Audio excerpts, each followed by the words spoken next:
നമസ്കാരം. കണ്ടോൻ കേട്ടോ കാര്യങ്ങളിലേക്ക് എല്ലാവരും ഞാൻ സ്നേഹത്തോടു കൂടി സ്വാഗതം ചെയ്യണേ. എന്തൊക്കെയുണ്ട് വിശേഷങ്ങൾ? എല്ലാവരും സുഖമായിട്ടും സന്തോഷമായിട്ടും ഇരിക്കുകയാണോ? ബക്രീദ് കഴിഞ്ഞു, വിഷു, ഈസ്റ്റർ, പിന്നെ പെസഹ വ്യാഴം, ദുഃഖവെള്ളി, അല്ലേ? തൊട്ട് വിശേഷങ്ങളാണ്. എല്ലാവരും ആഘോഷത്തിൻ്റെ തിരക്കിലാണോ? ആഘോഷങ്ങളൊക്കെ കഴിഞ്ഞിട്ടുണ്ട് എന്നുണ്ടെങ്കിൽ ആഘോഷം കഴിയില്ല. നമ്മളുടെ ജീവിതത്തിൽ കിട്ടുന്ന ഓരോ നിമിഷങ്ങളും ദിവസങ്ങളും അല്ലേ, അതിനുള്ള സാഹചര്യങ്ങളെല്ലാം നമ്മൾ ആഘോഷിച്ചു കൊണ്ടേയിരിക്കുക അല്ലേ. എപ്പോഴും നമുക്ക് ഈ ഒരു അവസ്ഥ ഉണ്ടാവണം എന്നില്ലല്ലോ. ചിലപ്പോൾ നമുക്ക് അതിനുള്ള മാനസികാവസ്ഥ ഉണ്ടാവില്ല, സാഹചര്യങ്ങളും ഉണ്ടാവില്ല. അപ്പോൾ ഓരോരുത്തർക്കും അവരവരുടെ മനസ്സിൻ്റെ അവസ്ഥയ്ക്കനുസരിച്ച് ആഘോഷമോ അല്ലാതെയോ ഒക്കെ ഇരിക്കുക. നമ്മളുടെ വീഡിയോ ഒക്കെ എല്ലാവരും കാണുന്നുണ്ടെന്ന് വിചാരിക്കുന്നു. അതിൽ പറഞ്ഞിരിക്കുന്ന കാര്യങ്ങളൊക്കെ ചെയ്തിട്ടുള്ളവർക്ക് നല്ല നല്ല അനുഭവങ്ങൾ ഉണ്ടാവാം. ചെയ്ത് നോക്കിയിട്ടില്ലാത്ത ആൾക്കാർക്ക് അവർക്കതിൻ്റെ സമയമാവുമ്പോൾ അവരത് ചെയ്യുമ്പോൾ അവർക്കതിനുള്ള അനുഭവങ്ങൾ ഉണ്ടാവട്ടെ. അതുവരെ നമുക്ക് കാത്തിരിക്കാം. അങ്ങനെ നമ്മൾ കഴിഞ്ഞ വീഡിയോയിൽ ഊർജത്തിൻ്റെ പ്രഭാവത്തെക്കുറിച്ചിട്ടാണ് പറഞ്ഞിട്ടുണ്ടായിരുന്നത്. അതിനോട് ബന്ധപ്പെട്ടിട്ട് കുറച്ച് ആൾക്കാരുടെ അടുത്ത് ശ്വസനക്രിയയെ പറ്റിയിട്ട് സംശയങ്ങൾ ചോദിക്കേണ്ടായി. അപ്പോൾ എനിക്കതൊന്ന് ക്ലിയർ ചെയ്യണമെന്ന് തോന്നി. അപ്പോൾ അതാണ് ഈ വീഡിയോയിൽ പ്രധാനമായിട്ട് പറയുന്നത്. അതിന് മുന്നേ ആയിട്ട് നമുക്ക് അറിയാം, നമ്മളുടെ ജീവിത സാഹചര്യങ്ങൾ നേരത്തെ ഞാൻ സൂചിപ്പിച്ച പോലെ നമ്മൾ ഈ പരിശ്രമങ്ങളിലൂടെയൊക്കെ നമ്മൾ പരമസാധ്യമായിട്ടുള്ള വിഷയങ്ങൾ അല്ലേ, നമ്മളുടെ വിഷയങ്ങളിൽ പ്രധാനമായിട്ട് നിൽക്കുന്ന രണ്ട് കാര്യങ്ങളാണ് സുഖവും ദുഃഖവും. ഈ രണ്ട് കാര്യങ്ങളാണ് പ്രധാനം. നമ്മളുടെ ഈ ലോകത്തിലെ സകല കഷ്ടതകൾക്കും കാരണക്കാരൻ നമ്മളുടെ ഈ അടങ്ങാത്ത ആഗ്രഹങ്ങളാണെന്നാണ്. സുഖത്തിലേക്കല്ല, സത്യത്തിൽ ജ്ഞാനത്തിലേക്കാണ് താൻ നീങ്ങിക്കൊണ്ടിരിക്കുന്നതെന്നും സുഖവും ദുഃഖവും തൻ്റെ ഏറ്റവും വലിയ രണ്ട് ഗുരുക്കന്മാരാണെന്നും നമ്മൾ തിരിച്ചറിയും. നന്മയിൽ നിന്നുള്ള അത്ര തന്നെ തിന്മയിൽ നിന്നും പഠിക്കാനുണ്ടെന്നതും വൈകാതെ തന്നെ കുറച്ച് കാലം ചെല്ലുമ്പോഴേക്കൊക്കെ എല്ലാ മനുഷ്യരും മനസ്സിലാക്കേണ്ടി വരും. പല ഗ്രന്ഥങ്ങളിലും പറഞ്ഞിട്ടുണ്ട് നമ്മളുടെ അടുത്ത് കർമ്മം ചെയ്യുക എന്നല്ലേ. കർമ്മം ചെയ്യുക, പക്ഷേ നിസ്സംഗനായിരിക്കുക, പിടി കൊടുക്കാതിരിക്കുക. ഏതൊരു വസ്തുവും നിങ്ങൾക്ക് എത്ര തന്നെ പ്രിയപ്പെട്ടതായാലും ശരി, അതിനുവേണ്ടി മനസ്സ് എത്ര തന്നെ ആഗ്രഹം പ്രകടിപ്പിച്ചാലും ശരി, അല്ലെങ്കിൽ അതിനെ പറ്റിയിട്ട് നമ്മൾ എത്ര തന്നെ സങ്കടപ്പെട്ടാലും ശരി, അത് ഉപേക്ഷിക്കേണ്ടി വന്നാൽ എത്ര ഹൃദയവേദന തോന്നുന്നുവെങ്കിലും ശരി, അതിൽ നിന്ന് മനസ്സിനെ നിസ്സംഗമാക്കാൻ വേണ്ട ശക്തി സ്വയം നിങ്ങൾ കരുതി വെച്ചുകൊള്ളണം. ആ ശക്തി നിങ്ങൾ ഉണ്ടാക്കിയിരിക്കണം. എപ്പോൾ വേണമെങ്കിലും അതിനെ ഉപേക്ഷിക്കാൻ വേണ്ട ശക്തി കരുതി വെച്ചിട്ട് വേണം നമ്മൾ ഇങ്ങനെ മുന്നോട്ട് നടക്കാൻ. ദുർബലന്മാർക്ക് ഇവിടെ ശരിക്കും സ്ഥാനമില്ല ഈ ജീവിതത്തിലും, അല്ല മറ്റേത് ജീവിതത്തിലും ഇല്ല കേട്ടോ. ദൗർലഭ്യം അടിമത്തത്തിലേക്കാണ് നമ്മളെ നയിക്കുക.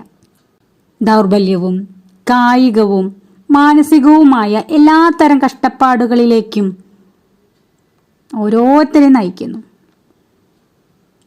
ദൗർലഭ്യം മരണമാകുന്നു. നമുക്ക് ചുറ്റും അനേകായിരം അണുജീവികളുണ്ട് അല്ലേ.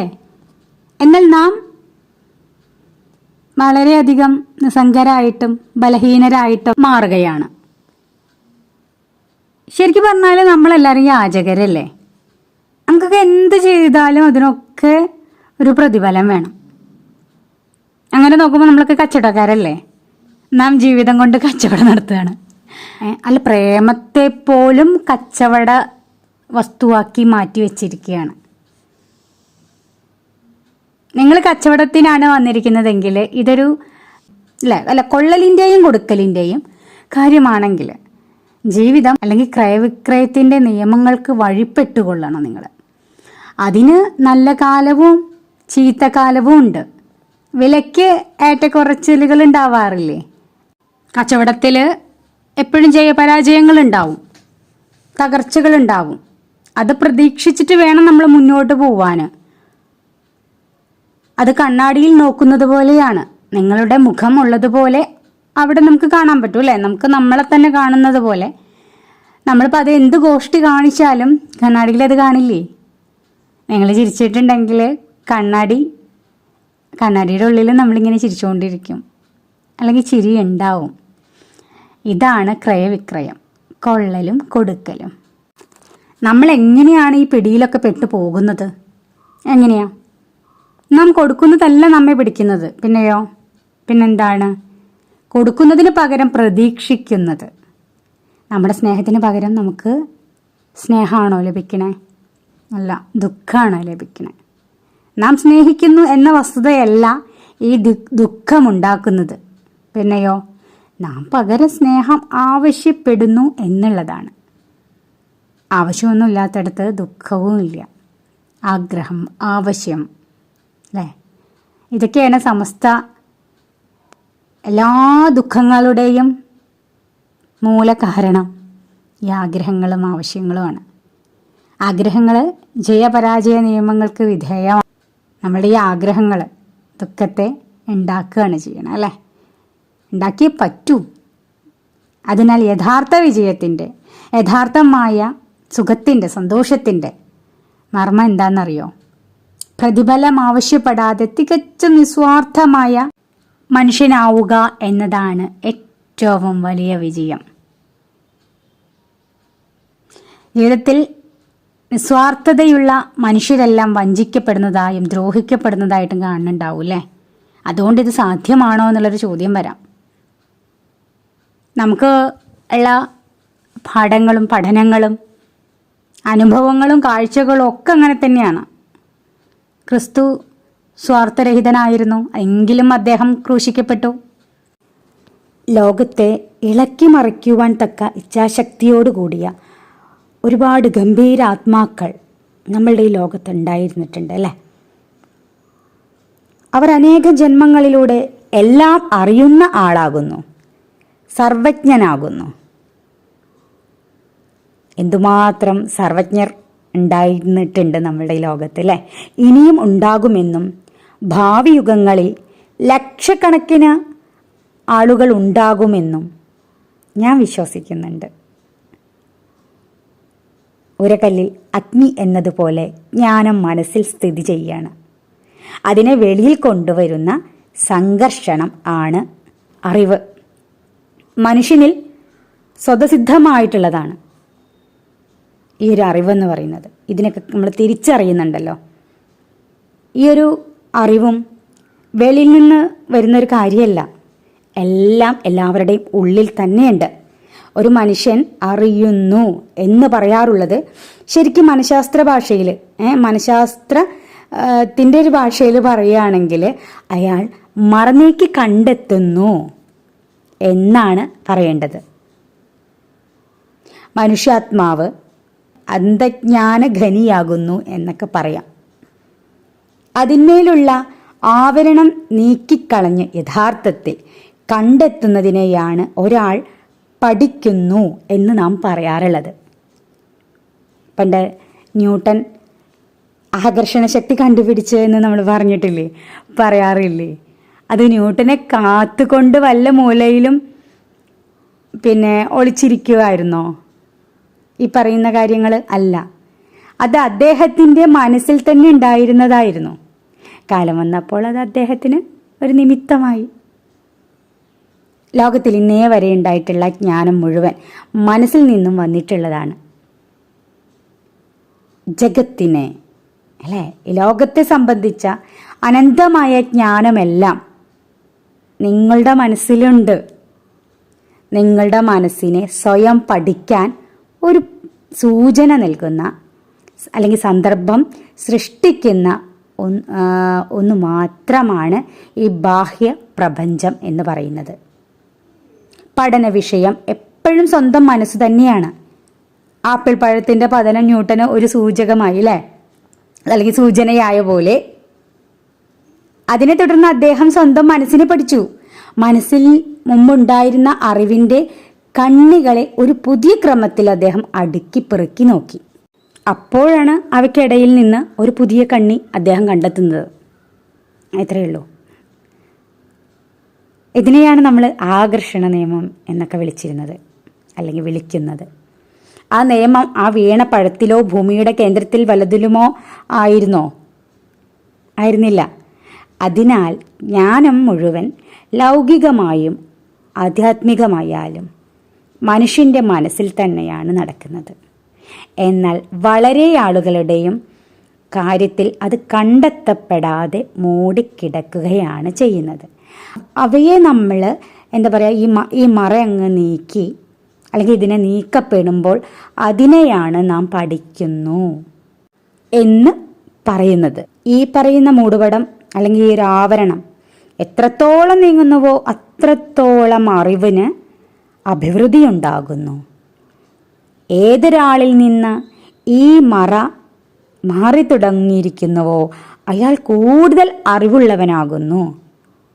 ആരിൽ അത് കട്ടിയായി കിടക്കുന്നുവോ അയാൾ അജ്ഞനാകുന്നു, അല്ലെങ്കിൽ അജ്ഞാതനാകുന്നു.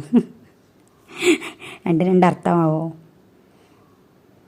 ആരിൽ നിന്ന് ഇത് നിശേഷം നീക്കിയിരിക്കുന്നുവോ അല്ലെങ്കിൽ നീങ്ങിയിരിക്കുന്നുവോ അയാൾ നിശ്ചയദാർഢ്യത്തോടെ ചെയ്ത നിരന്തര കർമ്മങ്ങളുടെ ഫലമായി സിദ്ധിച്ചതാണ് ഇതെല്ലാം.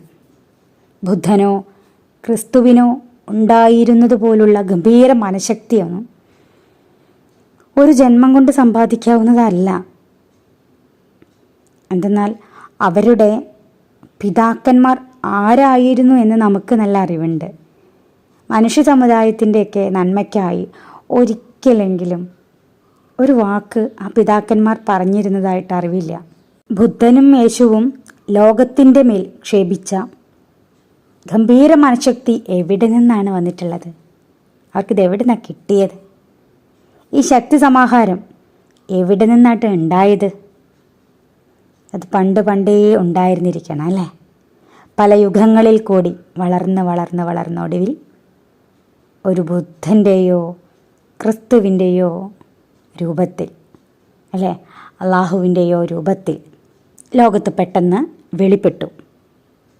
അതിന്നും പ്രവർത്തിച്ചു കൊണ്ടേയിരിക്കുന്നു. ജീവിതത്തിൽ ഞാൻ പഠിച്ച ഏറ്റവും വലിയ പാഠങ്ങളിലൊന്ന് കർമ്മത്തിൻ്റെ ഉപയോഗത്തിനെ പോലെ തന്നെ ഉപായത്തിനും തുല്യ പ്രാധാന്യം കൽപ്പിക്കണം എന്നുള്ളതാണ്. ഒരു മഹാപുരുഷനിൽ നിന്നാണ് ഞാനിത് പഠിച്ചത്. അദ്ദേഹത്തിൻ്റെ ജീവിതം തന്നെ ഈ മഹാതത്വത്തിൻ്റെ പ്രായോഗിക വശങ്ങൾ കാണിച്ചു തന്നിട്ടാണ്. ഈ ഒരു തത്വത്തിൽ നിന്ന് പല വലിയ പാഠങ്ങളും ഇപ്പോഴും പഠിച്ചുകൊണ്ടേയിരിക്കുകയാണ്. വിജയത്തിൻ്റെ സമസ്ത രഹസ്യവും നമ്മളിങ്ങനെ കണ്ട് എത്തിക്കൊണ്ടേയിരിക്കുകയാണ്. എല്ലാം അടങ്ങിയിട്ടുണ്ട് അതിൻ്റെ അകത്ത്. ഉപായങ്ങളിലും ഒക്കെ ശ്രദ്ധിക്കണമെന്നത് ഈ തത്വത്തിൽ, ഉഭയത്തിലോളം തന്നെ ഉപായത്തിലും ശ്രദ്ധിക്കണമെന്ന ഒരു തത്വം അതിലടങ്ങിയിരിക്കുന്നതായിട്ട് എനിക്ക് പലപ്പോഴും തോന്നിയിട്ടുണ്ട്. എൻ്റെ ജീവിതത്തിലെ സുവർണ കാലഘട്ടം എന്ന് ഞാൻ അടയാളപ്പെടുത്തിയിട്ടുള്ളത് എൻ്റെ ജീവിതത്തിലൊരു ഗുരുവിനെ കിട്ടിയപ്പോഴാണ്. കൂരിരുൾ നിറഞ്ഞ എൻ്റെ ജീവിതത്തിലേക്ക് പ്രകാശപൂരിതമായ ദിനങ്ങൾ കൊണ്ടുവന്നത് എനിക്ക് ഗുരുവിനെ കിട്ടിയപ്പോഴാണ്.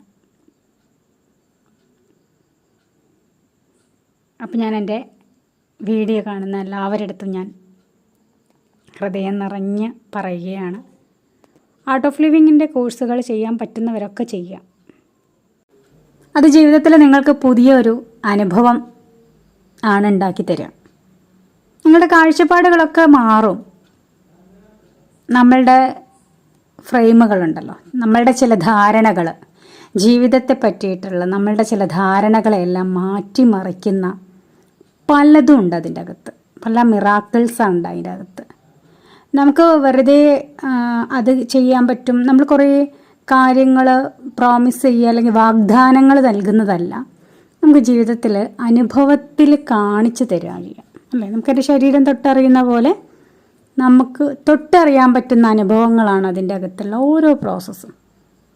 അപ്പോൾ ഞാൻ പേഴ്സണലി എല്ലാവരുടെ അടുത്തും പറയുകയാണ്, നല്ലൊരു അനുഭവം ഉണ്ടാവാൻ ആഗ്രഹിക്കുന്നവർ, പ്രത്യേകിച്ച് സംഘർഷഭരിതമായിട്ടുള്ള നമ്മളുടെ ജീവിത സാഹചര്യങ്ങളെ വളരെ മനോഹരമായിട്ട് അതിലൂടെ കടന്നു പോവാൻ, നമുക്ക് പുഞ്ചിരിയോടുകൂടി ഇരിക്കാനും ജീവിതത്തെ നേരിടാനും ഒക്കെ സാധിക്കും. അതിനുള്ള ഒരുപാട് ടെക്നിക്കുകൾ അതിൻ്റെ അകത്തുണ്ട്.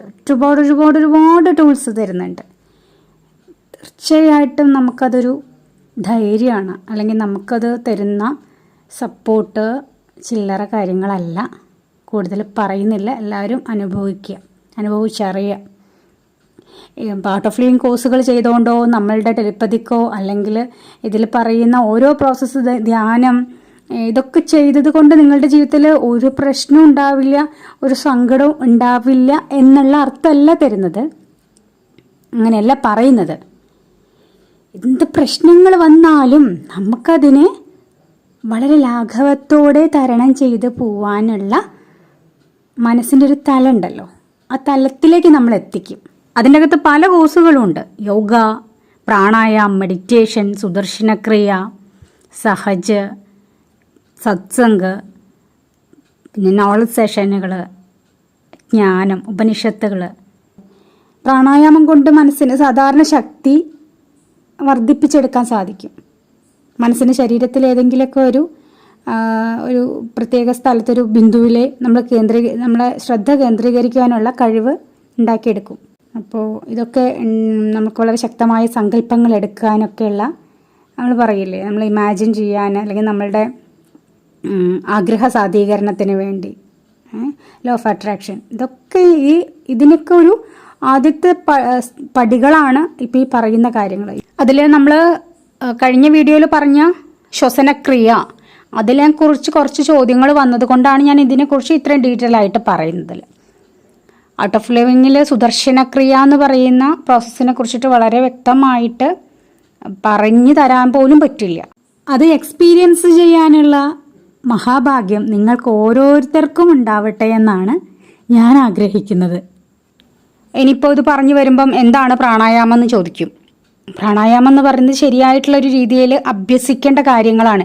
ഇപ്പം മെഡിറ്റേഷൻ ആണെങ്കിലും യോഗയാണെങ്കിലും ഒന്നും സ്വന്തമായിട്ട് നമ്മൾ നമ്മുടെ ഇഷ്ടത്തിന് ചെയ്യാൻ പാടില്ല. ഒരു ശ്രമവും ഇല്ലാതെ സംഭവിക്കേണ്ട ഒരു കാര്യമാണ് ശരിക്കും പറഞ്ഞാൽ പ്രാണായാമം എന്നൊക്കെ പറയുന്നത്. അത് ഈ പ്രാണായാമമൊക്കെ ഒരു ഗുരുവിൽ നിന്ന് ശരിയായ രീതിയിൽ വേണം പഠിക്കാൻ. മെഡിറ്റേഷൻ ആണെങ്കിലും അങ്ങനെ തന്നെയാണ്. നമ്മുടെ മനസ്സിൽ ഉണ്ടാവുന്ന ചിന്തകളും ആശയങ്ങളും അവസാനിക്കുമ്പോൾ സ്വാഭാവികമായിട്ടും സംഭവിക്കുന്നതാണ്, അല്ലെങ്കിൽ സംഭവിക്കാൻ തുടങ്ങുന്നതാണ് പ്രാണായാമം എന്ന് പറയുന്നത്. മനസ്സിലെ മാലിന്യങ്ങളെല്ലാം വെളിയിൽ കളയുക, ഇതും അതിൻ്റെ ഒരു ഭാഗമാണ്. ഇത് ശരിയായ രീതിയിൽ അഭ്യസിക്കണം കേട്ടോ. അതിന് നമ്മൾ ഇതുപോലെയുള്ള ക്ലാസ്സുകൾ അറ്റൻഡ് ചെയ്തിട്ട് വേണം ഇതൊക്കെ ചെയ്യാൻ. നിങ്ങളെല്ലാവരും ഈ പറയുന്ന കാര്യങ്ങളെല്ലാം ചെയ്യണം എന്ന് ഞാൻ വീണ്ടും ഓർമ്മിപ്പിക്കുകയാണ്. ഏറ്റവും മനോഹരമായിട്ട് ജീവിക്കണമെന്ന് ആഗ്രഹിക്കുന്ന ഓരോ മനുഷ്യനും അത്യാവശ്യമായിട്ട് വേണ്ടൊരു കാര്യമാണ് സന്തോഷവും സമാധാനവും, അല്ലേ? അതിനുള്ള എല്ലാ ടൂൾസും നിങ്ങൾക്ക് തരുന്ന ഒരടിപൊളി പ്ലാറ്റ്ഫോമാണ് ആർട്ട് ഓഫ് ലിവിങ്, ജീവനകല. 100% ഹൃദയത്തിൽ കൈവച്ചുകൊണ്ട് പറയുകയാണ്.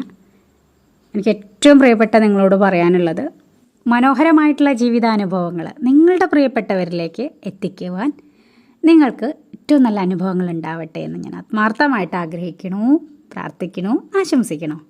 അപ്പോൾ വീണ്ടും അടുത്ത വീഡിയോയിൽ കാണാം. ഇത്രയും നേരം എന്നെ കണ്ടും കേട്ടും ഇരുന്ന എല്ലാവരോടും ഞാൻ എൻ്റെ സ്നേഹ സന്തോഷം അറിയിക്കുകയാണ്. Thank you.